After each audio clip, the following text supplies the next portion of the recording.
Welcome to the Open Forum in the Villages, Florida podcast. In this show, we talk to leaders in the community, leaders of clubs, and interesting folks who live here in the Villages, to give perspectives of what is happening here in the Villages. We hope to add a new episode most Fridays at 9 a.m. We are a listener-supported podcast. You can become a supporter for as little as $3 per month, or you can choose to pay more. To become a supporter, go to openforuminthevillages.com and click on Support in the black box. There will be shoutouts for supporters in episodes. In Season 4, we have made some dramatic improvements and changes. First is a clarification of the podcast's title. It is Open Forum in the Villages, Florida, to make clear that this is a regional show, independently produced for folks who live in Central Florida and the Villages areas. Hope you enjoy. This is Mike Roth, here today with John Kase on Open Forum in the Villages. Thanks for joining us, John. Oh, it's my pleasure, Mike. Thank you. John, before we get started, why don't you tell our listeners a little bit about your background before you got here to the Villages? My background involved being an electrical designer. An electrical designer is a guy that does the drawings and the field checking for electrical engineers, but I never went to college. So I could not be an engineer, but I could be a senior designer. So I did that as a profession for 42 years. Started right out of high school. During that time, I worked at quite a very varying group of companies because I did what was called job shopping, where I kind of went from factory to factory and company to company, and an agent paid me my salary and they billed the client. So that worked out for me really well. And in the last 20 years of my working, I was at Armstrong World Industries in Lancaster, Pennsylvania, my home. I retired from there in 2020. Good. And you came to the Villages in 2020. Yes. And what clubs or organizations are you involved with here in the Villages? The first toe dipping into this community was held back because of COVID. So we came down during COVID. My wife and I, really all we could do was go out for walks and bike rides, but we live in the southern part of the Villages in the village of Marsh Bend, and they have a terrific 3-mile walking and biking path called the Hog-Eye Sink. So that was really what we did for about the first 6 months. Then as things started to open up after COVID, restrictions were starting to get lifted. I joined a billiards club and played pool. Then I thought, well, this is fun, but I'm looking for something different, and I always wanted to do comedy. So I did a little searching through the rec news, and I found the group, The Villages Improv. And I contacted you with an email and started to quiz you about it. And you just welcomed me to check out the group and come to a meeting. And so that was the second organization that I joined, to be a regular. And after that, we had got to know each other a little bit. And you wanted to start a sister club, which would be a Friday night venue at the Bacall Rec Center that was becoming available, and you thought we could do something beyond improv, maybe with sketch comedy and stand-up, and work in a little improv. And that became known as Boomer Humor. So we helped get that off the ground. So I became a member of Boomer Humor. And then I got into water volleyball. So I do a lot of water volleyball at some of the sports pools that are south of 44. And probably finally, the last thing that happened was my wife and I decided to take golf lessons because we knew we were in such a strong golf community that it would be something that we could, and my wife had never golfed. I had golfed in my 20s, but decided somewhere along the way that it wasn't for me anymore. So we went and took some lessons, and she is now golfing 4 times a week. Wow. I might get out once a week if I'm lucky. So she's also gotten into nature photography as well. So yeah, we've came to this community for just that kind of lifestyle where we wanted to stay active in retirement. And I think we certainly landed in the right place.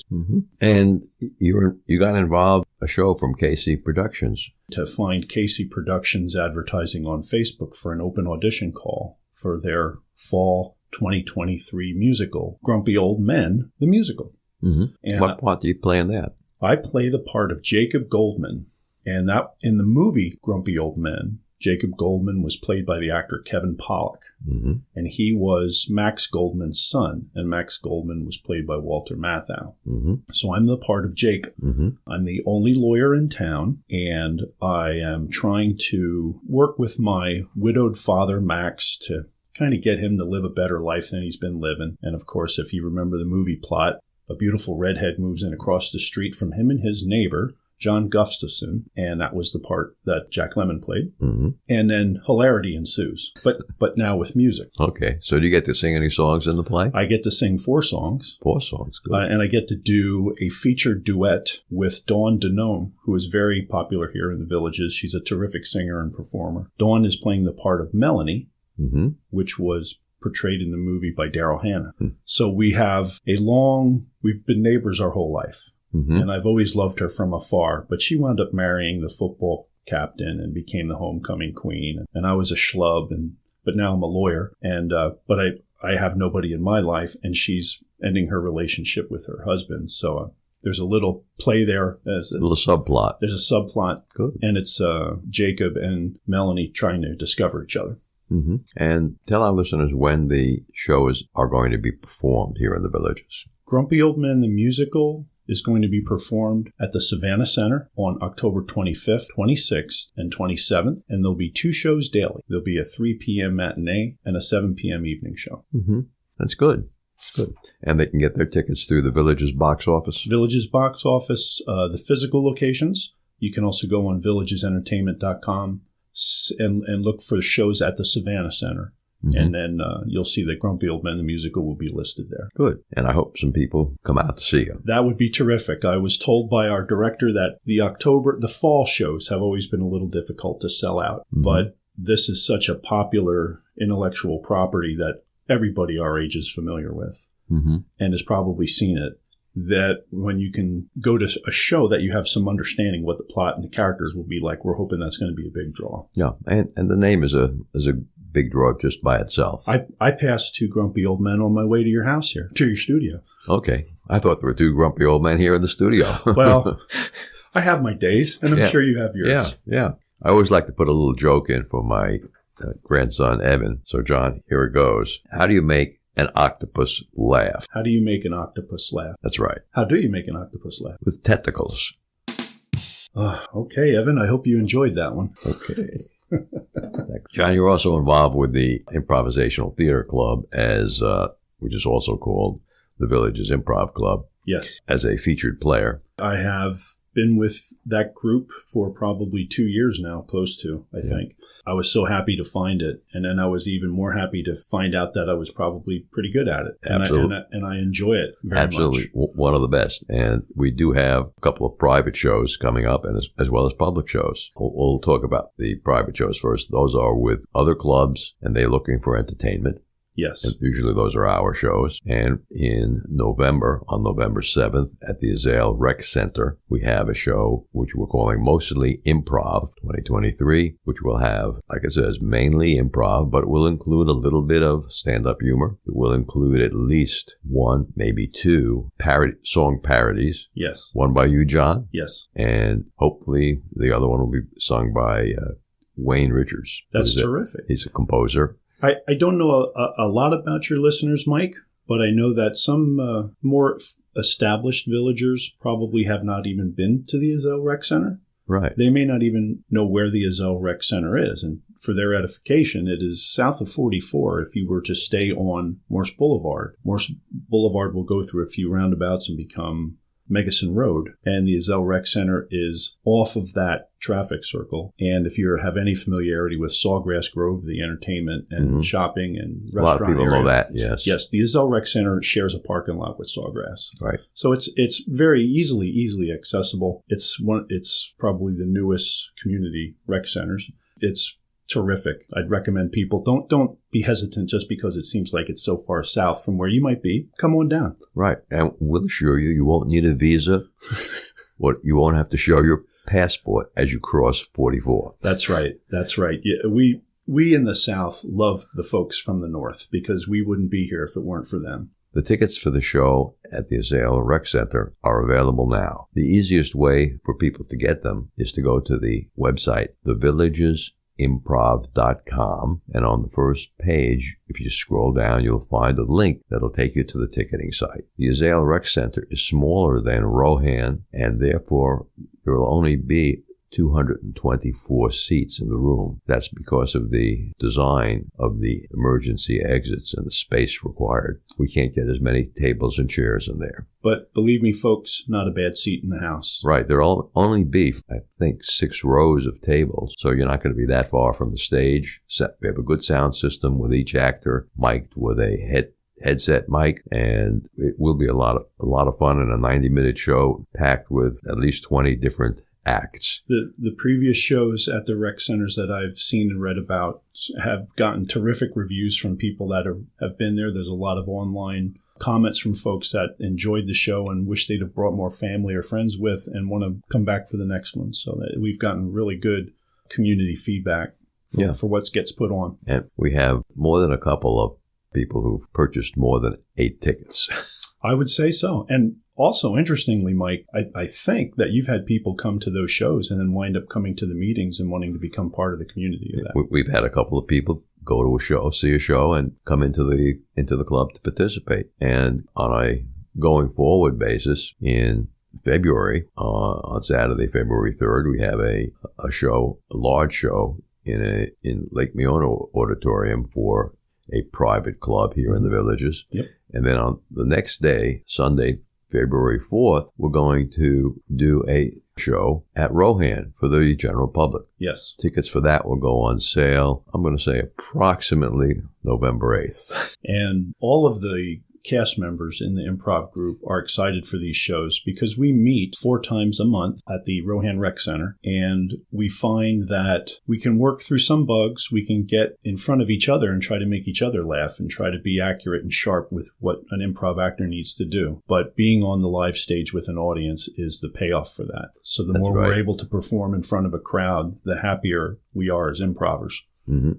And beginners are always welcome. Yes. Okay, you learn the foundational rules of improv, and then you learn by doing. We are the original improv club here in the Villages. Now, John, you had never been on stage before you got here to the Villages. That is correct. Did you have any problems with stage fright? Absolutely not. How did you deal with it? I am the youngest of 3 children. Oh, so you're the one who likes to have the most fun. I'm the one that had to carve my stage time out of 2 older siblings, 2 older sisters. And I think your birth order sometimes has a huge effect on your personality. Mm-hmm. And I'm a strong believer in that. And I think the youngest of a 3 or 4 or 5 sibling family is the last in line. Mm-hmm. And something kicks in that tells you you're the last in line, and that's not a good spot to be in. So I found that I was the entertainer in my family that would get the laughs, even at family functions, or if I could make my mom laugh, that was awesome.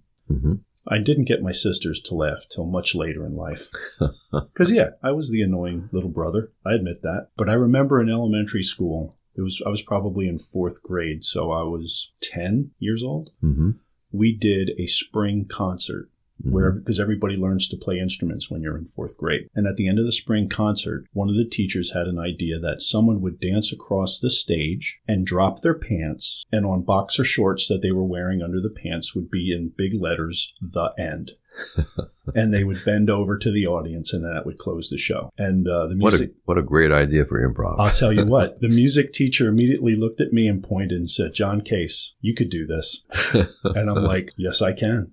And I did. And I got the biggest laugh or pop from the audience. And that stuck. That just stuck. And I think a lot of people that enjoy performing on stage have similar stories, that you get that first reaction and it's a drug. So I've never, ever had a problem with public speaking, being in front of an audience, being in front of a crowd, talking to strangers. And then I've worked in the engineering business for 42 years. So I was the exception and not the rule. And I know whether it was a job interview or a project meeting or whatever, my personality helped me advance through that career because there was such a dearth of that type of person that didn't want to speak. Right. And people enjoyed having that, whether it was if you were a team member or even if I'd go on a job interview. I would be the 2 or 3 people that were in there before me were probably dry and quiet and reserved. And I came in, I didn't set myself on fire, but I came in and, I made somebody laugh or I made them smile or I said a nice compliment that they enjoyed. And that's always kind of been my personality. So being on stage here in the Villages felt like home. Okay. It felt like this is something that I'd been looking for. Good. And John has come up with the perfect ending for the show. It's got to be somebody other than me, though. I know just the person in the cast who would love to do that. If you're thinking who I'm thinking of, yes, he would be thrilled. Okay. And if you've heard this recording and you come to the show, make sure you come over and congratulate the fellow who ends the show at the end. And honestly, the key to the whole bit is you've got to have baggy enough trousers that will stay on while you're walking, but when you bend over will kind of slide down. So there's science involved. Yeah. This is Mike Roth with Dr. Craig Curtis for today's Alzheimer's tip. Dr. Curtis, tell us about genetics and how important it is. Thank you, Mike. So we know that approximately 60 to 70% of all cases of Alzheimer's disease do have a genetic link. And yes, Alzheimer's disease does run in families. So if you have a loved one or a family member, generally what we call a first-degree relative, that have had Alzheimer's disease, your risk is increased. And we'd like you to see your doctor and discuss the topic, discuss Alzheimer's disease, as it's always important to catch symptoms early. With over 20 years of experience studying brain health, Dr. Curtis's goal is to educate the Villages community on how to live a longer, healthier life. To learn more, visit his website, craigcurtismd.com, or call 352-500-5252 to attend a free seminar. John, you've also written several song parodies for us at the Improvisational Theater Club. Yes, I have. I was actually thinking if we ever get enough of them, we can turn them into an album. We're up to, I think, 5 or 6 if you count the one that Norma Robinson's husband had originally written and I helped tweak for a show. Yeah, it was something like, it started with Stop in the Name of Love. That's exactly it. And that was the first parody song that I've been involved with the Villages Improv. But we're probably up to 5 or 6 since then. Good. And we'll have to do some new recordings of those. It's, again, Mike, it's something that I think I would trace that back to Mad Magazine and a book that was something about songs or poems where one of their writers had rewritten standard songs or pop songs from the 60s and 70s with lyrics that were parodies. It's certainly like Weird Al Yankovic. It's in that lane. Right. But nobody is as good as Weird Al, except I know he always looked up to Spike Jones, but that was before my time. However, this stuff just pours out of me. I really enjoy doing it. I enjoy finding a song that fits. You would say, okay, we're performing for the Texas Club. Can you think of a song parody to do for the Texas Club? And the first thing I thought of was the Yellow Rose of Texas. That would what they would probably stand up and put their hand over their hearts if I started singing that. But I turned it into a song about a golf cart. And they really enjoyed it. I thought it was pretty clever, and I liked it, and I think everybody did like it. So you give me a little bit of an idea, a kernel to start with, and I usually can pick it up and run with it there. Yes, and you have a funny song for November 7th. We do. We had talked, I think, about knowing what time of year it was, that there would be people returning to the Villages from their summer homes. And those people are lovingly referred to as snowbirds, where they, as soon as the snow is on or coming on the ground up north, they'll be back here in the Villages. And then when spring comes, they return to their summer and spring homes and stay there for a few months. But we notice that when the community tends to grow in size, we are imposed upon like we aren't during the summer, whether it be a long line in the Publix to get your groceries or to get gas, or if you're trying to get through a traffic circle and a snowbird kind of got down here and forgot what the rules were. And we thought that might be a good jumping off point for a song. And then as it turns out, for folks of my age and your age, sure you remember the Anne Murray hit, Snowbird. And we thought, well, that's got to be it. It's a natural. Yeah. So I think we're going to have a lot of fun with that. Yeah. And Wayne Richards is promising us a song. In this particular show on the November 7th, this will be the first time that we have a keyboard accompanist playing along with us for the improv scenes and possibly some of the more scripted scenes. And that's terrific. I think everybody who has watched Whose Line Is It Anyway on television has seen the keyboard player Laura Hall and some other folks that have filled that role. And that really can help improv set a mood, carry a scene, and be all part of the comedy that is to get the audience involved. So that's terrific that Wayne's available to do that for us. This spring, a fellow named Bob Baker from St. Louis came into the Villages, and he had 15 years of improv experience and played the guitar. And he convinced me to let the group be led by him in some musical improvisations. Yes. And it was okay. And then later in the year, I found out about something called the Sarasota Annual Improv Festival. That was at the end of July, and Margaret, Barton, myself, and 3 or 4 other improvers from the group went down there. It was really the show. They had 4 theaters, and they did shows from 4 o'clock in the afternoon to about 11 o'clock. Yes. And on Saturday afternoon, actually all day of Saturday, they had improvisational workshops.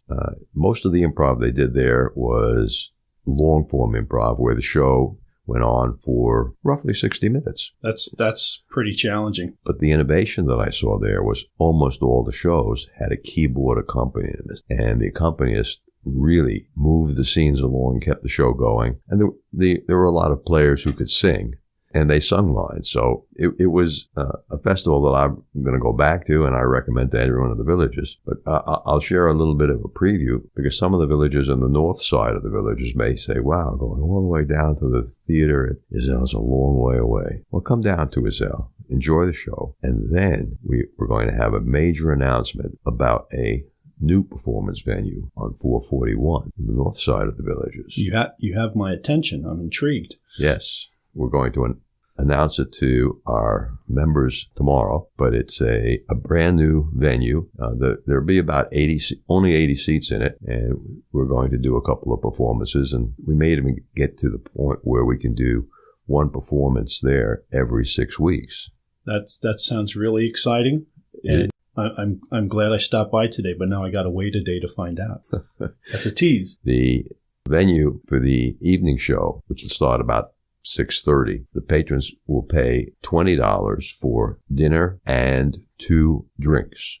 They could be carbonated beverages, or they could be alcoholic beverages. All right. I see that we've caught the attention of even more listeners now. Yes. And for $25 per person, you get 3 drinks, which I would call a well-lubricated audience. And improv tends to go over better with a lubricated audience. Right. That's a great point to bring up, again, for the folks that are thinking about buying tickets for November 7th. It is BYOB. It is BYOB. Bring your own snacks. And for the shows that we do in villages, venues, as a lifestyle club, these are shows that you could bring to your grandchildren too. We don't say terribly naughty words. Yes, we have the ability to read the room and make sure that our material is appropriate for our audience.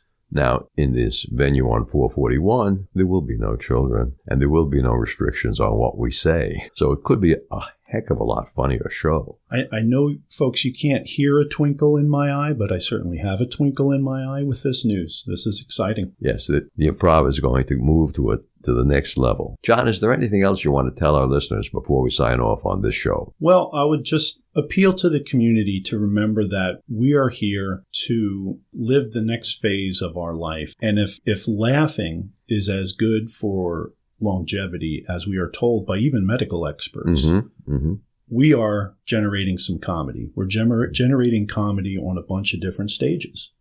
Whether it's a musical comedy that I'll be involved in, again, that's October 25th, 26th, and 27th, Grumpy Old Men the Musical, and that will be at the Savannah Center. Or if it's an improv show on November 7th at the Ezell Rec Center, or if it's future shows that might become available with a new venue that we're hearing about.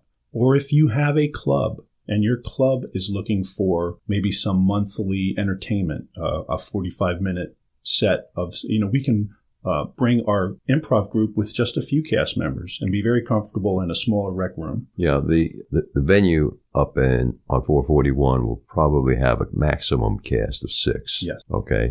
And it's a small stage, so it'll be an intimate show with only 80 people in the room. Yes. But it's going to be a fun show. Sure. And just to the villagers, again, we know we are a community that loves live music, live entertainment. And what Mike is talking about and what I've talked about today is that putting an exclamation on live entertainment. You can go out and you can dance and you can sing along to the music, but you can also come out, enjoy a great live show of comedy, and that's what we want to do. Yeah, we want to make everyone's face muscles hurt because they smiled and laughed so much. Laugh till it hurts, folks. Okay. Thanks, John. It was my pleasure, Mike. Thank you for having me. Remember, our next episode will be released next Friday at 9 a.m. Should you want to become a major supporter of the show or have questions, please contact us at mike@rothvoice.com. This is a shout out for supporters. Greg Pangian, Tweet Coleman, Dan Capellan, Ed Williams, Alvin Stenzel, and major supporter Dr. Craig Curtis at K2 in the Villages. We will be hearing more from Dr. Curtis with short Alzheimer's tips each week.